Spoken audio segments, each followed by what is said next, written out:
بسم الله الرحمن الرحيم. لا أقسم بهذا البلد وأنت حل بهذا البلد ووالد وما ولد لقد خلقنا الإنسان في كبد أيحسب أن لن يقدر عليه أحد يقول أهلكت مالا لبدا أيحسب أن لم يره أحد ألم نجعل له عينين ولسانا وشفتين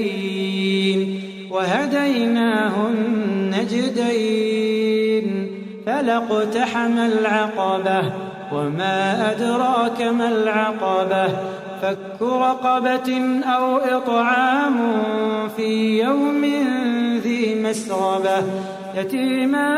ذا مقربة أو مسكينا ذا متربة ثم كان من الذين آمنوا وتواصوا بالصبر وتواصوا بالمرحمة أولئك أصحاب الميمنة والذين كفروا بآياتنا هم أصحاب المشأمة عليهم نار مؤصدة.